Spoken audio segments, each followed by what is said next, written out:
Shalom semuanya, selamat hari Minggu, selamat datang di ibadah online Victory Kids. Sebelum memulai ibadah kita pada hari ini, mari kita berdoa dulu. Bapa kami yang di surga, terima kasih atas kesempatan yang telah Kau berikan pada hari ini, hari Minggu ini. Kami mau mulai ibadah kami ya Tuhan. Engkau sertai ibadah kami dari awal hingga akhir, hanya di dalam nama Tuhan Yesus Kristus. Kami sudah berdoa serta mengucap syukur. Haleluya, amin. Mari kita memuji Tuhan.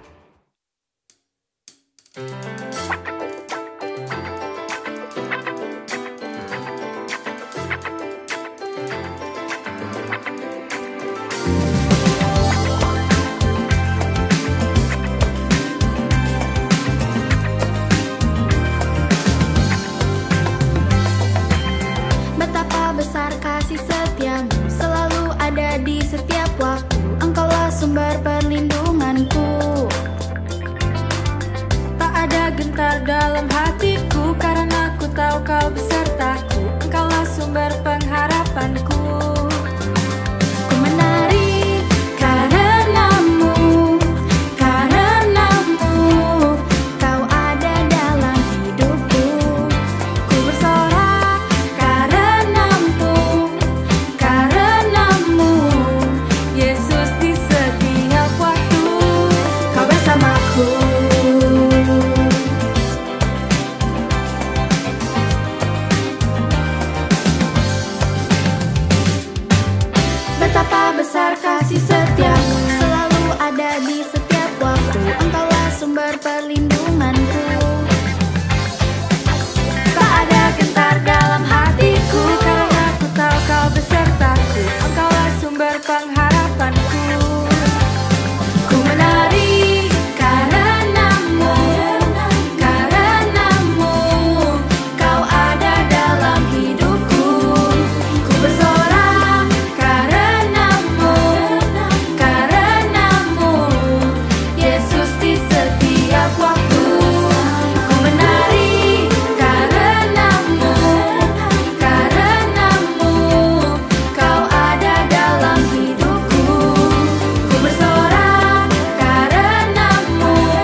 Oke teman-teman semuanya, setelah kita memuji dan menyembah Tuhan, sekarang kita akan mendengarkan firman Tuhan. Namun sebelum kita mendengarkan firman Tuhan, mari kita berdoa dulu.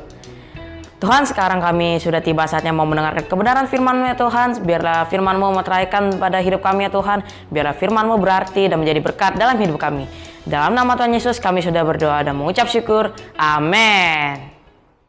Salam adik-adik semuanya, selamat pagi. Wah, apa kabar pagi hari ini? Kak Mita percaya adik-adik begitu semangatnya, sukacitanya ya.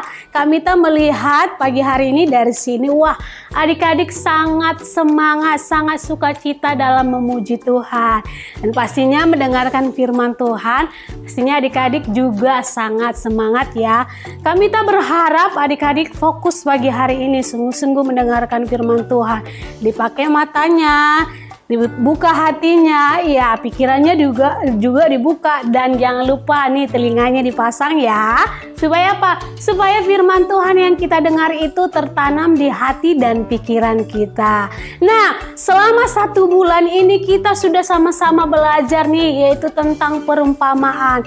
Kita pastinya sudah banyak dapat materi ya, dapat pelajaran dari 1 bulan ini mengenai tentang perumpamaan. Apakah sudah diaplikasikan? Pastinya sudah dong adik-adik ya. Nah, hari ini pagi hari ini Kak Mita ingin membawakan satu topik pastinya menarik buat kita. Apa itu? Ya, firman Tuhan pagi hari ini Kak Mita kasih tema, mengapa harus memilih Yesus sebagai Tuhan. Kenapa ya? Ada yang tahu mengapa harus memilih Yesus sebagai Tuhan? Yuk kita baca dulu ayatnya nih supaya kita mengerti ya adik-adik. Di dalam Roma pasal 8 ayat yang ke-29 bunyi firman Tuhan pagi hari ini, sebab semua orang yang dipilihnya dari semula mereka juga ditentukannya dari semula untuk menjadi serupa dengan gambar anaknya, supaya ia anaknya itu menjadi yang sulung di antara banyak saudara. Ya kan adik-adik? Bahwa kita tahu Yesus memilih kita adik-adik. Yesus memilih saya, memilih adik-adik, memilih kita semuanya. Bukan kita yang memilih adik-adik, tetapi Tuhan Yesus sendiri yang memilih kita. Wow, luar biasa bukan adik-adik? Kita sebagai anak Allah, Tuhan yang memilih kita. Nah, ketika kita tahu bahwa Tuhan yang memilih kita adik-adik, berarti bukan sesuka kita adik-adik. Apa ayat selanjutnya dikatakan? Supaya kita itu serupa, artinya segambar dengan Allah, sama sifat Allah, karakter Allah harus seperti apa? Kita miliki adik-adik ya. Jadi apa itu sifat Allah? Seperti apa? Iya, dia penyayang, pengasih, sabar, murah hati, ya kan? Dan yang lain-lain kita juga harus ada dalam diri kita. Karena apa? Kita sama, kita serupa dengan Kristus, dengan Allah. Nah, pagi hari ini mengapa kita memilih Yesus sebagai Tuhan? Yaitu yang pertama adalah Tuhan Yesus karena sudah memilih kita adik-adik.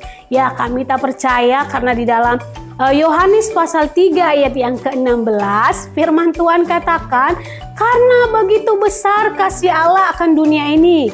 Ya kan, Allah begitu sehingga ia telah mengaruniakan anaknya yang tunggal, supaya apa adik-adik? Supaya setiap orang yang percaya kepadanya tidak binasa, melainkan beroleh hidup yang kekal. Amin ya adik-adik. Bahwa Tuhan Yesus memilih kita, membuktikan bahwa Allah itu mengasihi kita, mencintai dia, dan pastinya dia mengerti apa yang menjadi keperluan kita, kebutuhan kita, dan dia memperhatikan kita, apa yang kita kerjakan setiap harinya adik-adik.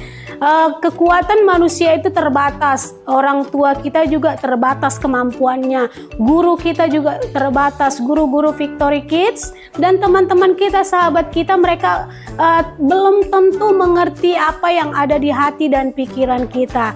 Tapi Kak Mita percaya bahwa ketika kita tahu bahwa Yesus memilih kita, artinya bahwa Yesus mengasihi dan mengerti dan Dan pastinya Tuhan memperhatikan setiap apa yang kita kerjakan, yang kita lakukan setiap harinya. Nah, selanjutnya adik-adik, mengapa kita harus memilih bahwa Tuhan Yesus sebagai juru selamat kita? Yang selanjutnya adalah kita harus sadar nih adik-adik, bahwa Tuhan Yesus mati dan bangkit ke surga adik-adik. Tidak disaksikan 1-2 orang, tetapi 5.000 orang adik-adik. Nah, tidak ada Allah yang seperti dia adik-adik. Ada enggak? Tidak ada. Jadi dia hanya Tuhan Yesus yang Maha Kuasa, Maha Esa, Maha Tinggi, dan Juru Selamat bagi kita, bagi dunia ini. Jadi kita harus sadar dan kita harus memperhatikan ini adik-adik. Dia adalah Allah satu-satunya yang mati dan bangkit naik ke surga, disaksikan sekian banyak orang adik-adik. Di dalam 2 Timotius pasal 2 ayat yang ke-8, firman Tuhan pagi hari ini katakan, ingatlah ini Yesus Kristus yang telah bangkit. Nah, Yesus bangkit dari antara orang mati, bukan antara orang hidup, tetapi antara orang mati yang telah dilahirkan sebagai keturunan Daud. Itulah yang kuberitakan dalam Injilku. Wow, luar biasa bukan Tuhan Allah kita? Jadi makanya kita patut bersyukur ya adik-adik, bahwa dia adalah Allah satu-satunya yang Maha Kuasa, yang mati dan naik ke surga adik-adik. Ingat ini adik-adik. Ingat pengorbanan Yesus di kayu salib untuk kita semua. Tidak hanya satu orang, tetapi bagi dunia ini menunjukkan, membuktikan pengorbanan Yesus di kayu salib, membuktikan bahwa hati Tuhan Yesus begitu mencintai kita. Yesus begitu mengasihi adik-adik, mengasihi saya, mengasihi kakak-kakak Victory Kids, dan mengasihi adik-adik. Jadi jangan pernah kita sia-siakan ini adik-adik. Adik-adik harus tahu bahwa ketika kita melakukan dosa, pelanggaran, mungkin kita suka ngomongin orang, gosipin orang, membuli orang, terus bermalas-malasan, kerjaannya tidur, udah itu makan, jadi mager ya kalau bahasa kerennya sekarang gitu ya kan. Terus kita kadang sedih, atau mungkin saat ini adik-adik mengalami ketakutan gitu ya. Ingat adik-adik bahwa Yesus sudah menanggung dosa kita di kayu salib. Di setiap dosa kita, apapun dosa kita itu Tuhan sudah menanggung. Jadi jangan pernah kita takut, aduh saya melakukan dosa udah banyak kak, saya suka membuli, suka ini segala macam. Ingat bahwa Yesus sudah tanggung semua dosa kita. Nah, kita mau aplikasikan dalam hidup kita mau sama-sama belajar untuk terus mengingat kasih, cinta, pengorbanan Yesus di kayu salib untuk saya, untuk kakak-kakak, dan untuk adik-adik semuanya pagi hari ini. Sampai di sini cerita firman Tuhan. Biarlah kita sama-sama diberkati Tuhan, dan sampai ketemu minggu depan. Tuhan Yesus memberkati kita semuanya. Oke teman-teman semuanya, setelah kita mendengarkan kebenaran firman Tuhan, sekarang tiba saatnya kita akan memberikan persembahan. Namun sebelum kita memberikan persembahan, mari kita berdoa dulu. Tuhan, sekarang kami mau memberikan persembahan-Mu ya Bapak. Kami sudah mendengarkan kebenaran firman-Mu ya Tuhan. Biar persembahannya kami berikan, Engkau berkati ya Bapak. Terima kasih Tuhan, hanya di dalam nama Tuhan Yesus kami sudah berdoa. Haleluya, amin. Selamat memberi.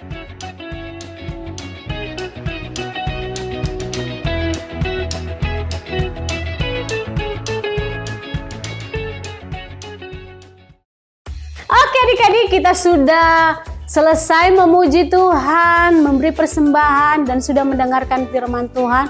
Pastinya ibadah kita pagi hari ini kita sangat diberkati. Sebelum kita mengakhiri ibadah kita pagi hari ini, mari kita sama-sama berdoa ya. Mari kita berdoa. Bapa, kami bersyukur pagi hari ini buat anugerah kasih setia-Mu bagi kami. Kami sudah memuji Tuhan, memberi persembahan, dan sudah mendengarkan firman Tuhan. Biarlah ibadah kami pagi hari ini kami semuanya diberkati Tuhan.